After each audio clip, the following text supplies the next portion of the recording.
여러분 안녕하십니까. 6월 30일 월요일 넘치는 우리 교회 매일 묵상 시작하도록 하겠습니다.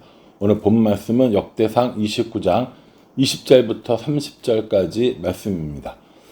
주일 잘 지내셨나요? 주일 예배를 통해서 우리들의 삶을 한번 점검해 보고 모자란 부분들은 더 채워가고 잘하고 있는 부분들은 더 잘할 수 있도록 노력하며 하나님을 중심으로 살아가는 우리가 되기를 간절한 마음으로 기도합니다.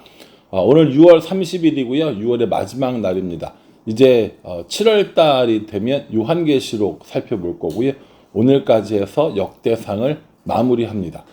사실 욕심 같아서는 역대상 마무리하면서 역대하로 바로 이어갔으면 좋겠다라는 생각도 해보는데 이렇게 역사 이야기를 계속해서 공부하는 건 좀 어려운 일이기도 하니까 이쯤에서 역대기를 한번 끊고 나중에 기회가 있을 때 역대하부터 다시 했으면 좋겠어요. 역대하는 누구로부터 시작하냐면 솔로몬으로부터 시작합니다. 그러니까 오늘은 솔로몬이 왕으로 즉위하고 또 다윗이 마지막 최후를 맞이하는 데까지 나오는 걸로 역대기 상은 마무리하게 된다라는 것이죠. 앞서 성전 지을 준비를 다 하고 사람들을 세우고 여러 가지 일들을 쭉 하고 오늘 이제 다윗이 하나님의 이름을 송축하는 백성들과 함께 송축하는 것으로부터 시작합니다. 20절에 보면요. 다윗이 온 회중에게 이르되 너희는 너희 하나님 여호와를 송축하라 하매 회중이 그의 조상들의 하나님 여호와를 송축하고 머리를 숙여 여호와와 왕에게 절하고 이렇게 얘기합니다. 여기 보면 송축한다라는 말이 나오거든요. 이 송축한다는 말은 축복한다라는 말이 있습니다. 근데 뭐 사람이 하나님을 축복하는 게 아니잖아요. 그러니까 하나님께 경배합니다. 하나님께 예배합니다. 하나님께 찬양합니다. 이런 의미로 받아 주시면 될 것 같습니다. 그러니까 다윗이 하나님의 이름을 찬양하라라고 이야기하고 있고 그 명령을 따라서 온 백성이 하나님의 이름을 찬양하는 것을 볼 수 있습니다. 오늘은 월요일이거든요. 어제 우리가 뭐 했냐면 이렇게 여호와 이름을 송축했던 겁니다. 말씀을 통해서 우리를 돌아보고 노래로 하나님의 이름을 부르고 기도로 간구하고 헌금을 드리며 하나님께 감사하고 등등등 모든 이 예배의 과정들을 통해서 우리가 뭘 한다고요? 여호와를 송축하는 겁니다. 그러니 날마다의 우리들의 삶이 여호와 하나님을 송축하는 예배하는 그런 삶이 되었으면 좋겠다라는 거죠. 하나님께 예배 드리는 건 이 자리에서만 주일날 교회에서만 예배 드리는 것이 아니라 우리들의 삶의 자리에 어느 곳이든지 가서 예배하는 것 그것이 마땅한 바다라는 것을 우리에게 알려주고 있습니다.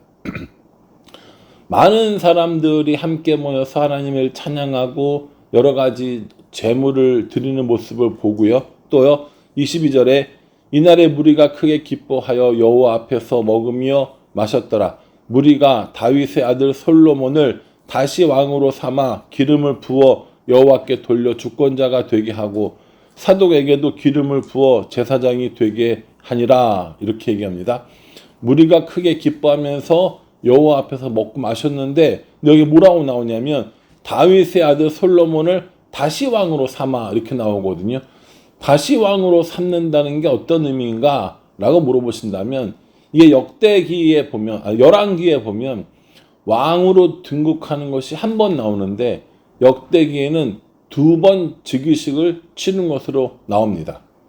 열왕기에 나오는 즉위식은 언제 나오냐면 아도니아가 반역을 해요. 그리고 그것을 알고 밧세바와 나단이 다윗을 만나러 오고 그것으로 바로 왕을 선포하고 즉위식을 하고 그 즉위식에는 예루살렘 백성들만 모이는 것으로 나옵니다.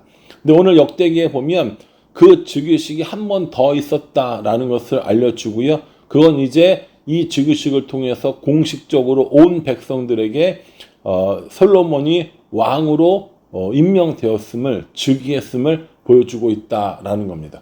그러니까 이게 어떤 의미가 있냐면 역대기는 열왕기서는 어떤 뭐랄까요 열왕기 상에 나오는 그 즉위식 사건은 역사적인 관점인 거예요. 이스라엘 역사가 이렇게 흘렀다. 솔로몬 왕이 즉위했다. 이건 거고요. 역대기에 우리가 오늘 묵상하고 있는 역대기의 관점은 역사의 흐름이 아니라 하나님의 약속이 어떻게 이루어졌는지, 성전이 어떻게 만들어져 갔는지를 보여주면서 오늘 솔로몬이 모든 이스라엘 백성들에게 왕으로 추대받았고, 솔로몬이 왕위에 올라서 해야 할 일은 성전을 완공하는 일이고, 그것을 위해서 모두가 함께 한마음이 되어서 해야 한다는 것을 이야기해 주는 거죠. 그러니까 오늘 본문에 보면 온 백성, 온 회중 이런 말들이 자주 나오거든요. 솔로몬이 온 백성에게 왕이 되었고, 그렇게 온 백성의 왕이 된 것은 이 하나님의 성전을 짓기 위해서이다 라고 하는 것을 강조하고 있는 거죠. 사독도 똑같습니다. 사독도 이 솔로몬과 함께 대제사장으로 임명받게 되었는데요. 이 사독으로부터 이제 앞으로 이 사독 계열, 사독의 후손들이 계속해서 이 대제사장의 임무를 담당하는 것을 볼 수 있습니다. 이거는 포로로 잡혀갔다 온 뒤에도 이 사독 계열의 대제사장들이 임명되는 것을 볼 수 있다라는 것이죠. 이 솔로몬이 왕위에 즉위한 사건, 그리고 사독이 이 대제사장의 즉위한 사건을 통해서 다윗의 시대가 끝나고 이제 새롭게 솔로몬의 시대가 왔다라는 것을 설명해 주고 있다라는 거죠.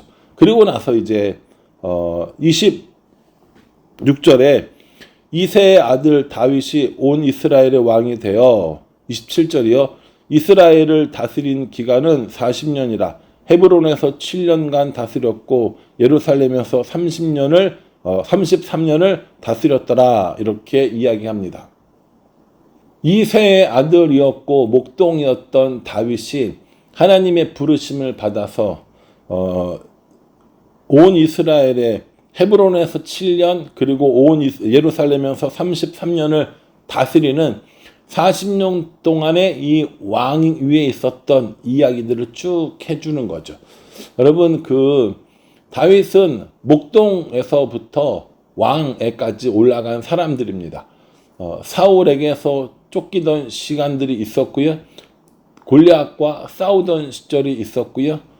광야를 헤매는 시절들이 있었습니다. 그 모든 시간과 시절들을 보내고 이제 왕으로서 40년 동안 사역하면서 가장 중요한 일을 했던 게 뭡니까? 성전을 건축하기 위한 준비를 했다는 거죠. 하나님께서 그 다윗 왕조가 끊어지지 않으리라는 약속을 받았다라는 거죠. 이게 이제 다윗의 가치라는 겁니다. 사실은 우리가 한 달여 동안 이 역대기를 보면서 굉장히 짧은 시간에 다윗을 본 거잖아요. 그런데 다윗이 왕으로 있었을 때만 40년이고요. 그 이전에도 오랜 시간이 있었겠죠. 그 오랜 시간에 한 사람의 인생 다윗을 본 겁니다. 다윗을 관통하는 여러 단어들이 있을 거 아닙니까? 전쟁도 있을 거고요. 사울도 있을 거고요. 가족들도 있을 거고요. 여러 가지 다윗의 인생을 관통하는 이런 단어들이 있는데 그 중에 가장 핵심적인 단어가 저는 두 가지라고 생각하는데요. 하나는 하나님이고요. 하나는 성전이라는 겁니다. 다윗의 삶 가운데 하나님을 빼놓고 이야기할 수 없습니다. 왕으로 뽑힘 받은 그 순간으로부터, 다윗과 골리앗을 이긴 그 순간으로부터 모든 순간에 다윗은 하나님과 함께했고 하나님과 함께하려고 애썼고 하나님의 인도하심과 보호하심을 그리고 승리를 경험했던 사람이라는 겁니다. 오늘날 많은 사람들이 이 다윗의 이런 모습을 참 좋아합니다. 저도 다윗의 모습들을 참 좋아합니다. 우리가 좋아하는 다윗의 모습은 이기고 승리하는 그 모습일지 모르지만 다윗은 참 오랜 시간 동안 어떤 것보다 누구보다 하나님과 동행하려고 하는 그런 모습을 우리에게 보여주었습니다. 저는 다윗의 가치가 거기 있다고 생각합니다. 왕궁에서 전쟁터에서 혹은 광야에서 어디 있던지 간에 하나님을 자신의 주인으로 하나님을 중심으로 삼고 살아왔던 다윗이 정말 마지막까지 하고 싶었던 일이 이 하나님의 집을 짓는 일, 성전을 건축하는 일이었다는 건 어찌 보면 당연한 걸지도 모르겠습니다.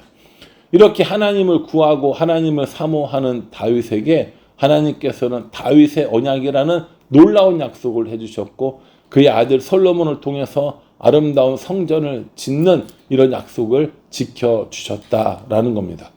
우리들은 어떨까요? 다윗의 삶을 2달 동안 우리가 묵상해 나가면서 우리는 다윗과 어떤 부분이 닮았고 우리는 다윗과 어떤 부분이 다르고 그래서 우리는 하나님께 어떤 은혜를 받고 우리는 어떻게 하나님과 동행하고 있는지 한번 생각해 보셨나요? 6월을 마무리하고 이제 7월을 새롭게 맞이하는 이때에 오늘 이 다윗의 이야기를 마무리하면서 우리는 다윗의 삶 속에서 무엇을 배울 것이고 그 배운 것을 통하여서 어떻게 살아갈 것인지를 다시 한번 생각해 보는 사람들이 되었으면 좋겠습니다. 28절에요. 그가 나이 많아 늙도록 부하고 종기를 누리다가 죽음에 그의 아들 솔로몬이 대신하여 왕이 되니라 라고 이렇게 얘기하면서 다윗의 시대가 끝나고 솔로몬의 시대가 오고 왔음을 우리에게 이야기해 주고 있습니다. 우리의 마지막 순간이 끝날 때 사람들은 우리를 어떻게 평가할까요? 혹은 우리 교회를 어떻게 평가할까요? 여러분들이 살아온 그 모든 과정들을 우리 후세의 사람들은 어떻게 평가를 할까요? 오늘 한번 그 생각을 해보면서 다윗은 오늘 우리가 평가한 것처럼 하나님을 주인으로 삼고 하나님과 매 순간 동행했고 하나님의 인도함을 받았고 하나님의 이름으로 승리했고 결국에 하나님의 성전을 준비하는 이 일들을 한 사람이라고 평가를 하지 않습니까? 그런 것처럼 우리들도 우리들의 삶의 마지막 순간에 우리들의 후손들이 우리를 어떻게 기억해 줄지 한번 생각해 봤으면 좋겠습니다. 저는 우리들의 다음 세대들이 저를 기억해 줄 때 말씀을 읽으라고 기도를 하라고 그것이 하나님과 동행하는 좋은 방법이라고 이야기해 준 목사로 기억되었으면 좋겠습니다.